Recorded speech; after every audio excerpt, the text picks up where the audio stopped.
আপনার কাছে রাজ্যপালের নাম করে ফোন আসতে পারে, বিভিন্ন সুযোগ সুবিধের প্রলোভন দেওয়া হতে পারে। হ্যাঁ, এরকমই ফাঁদ পেতেছে প্রতারকরা। ভয়ঙ্কর কাণ্ড। কথা বলবো প্রতিনিধি সোমরাজের সঙ্গে। সোমরাজ, কি খবর?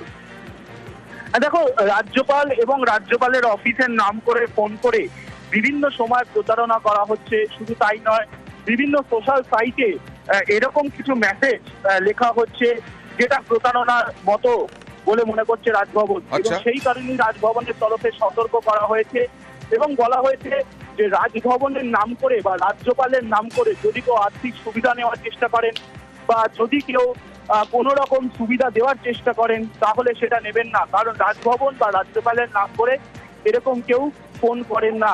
তাই সতর্ক করা হয়েছে রাজভবনের তরফে। এবং শুধু তাই নয়, কলকাতা পুলিশকেও জানানো হয়েছে যে কেউ বা কারা রাজভবনের নাম করে এইভাবে প্রতারণা করছে এবং সেখানে বিভিন্ন আর্থিক সুবিধাও নেওয়া হচ্ছে বিভিন্ন জনের কাছ থেকে, যেটা রাজভবন বা রাজ্যপাল নাম করে করা হচ্ছে তেমনটাই তথ্য জানানো হয়েছে কলকাতা পুলিশকে বলেই সূত্র মারফত জানা যাচ্ছে।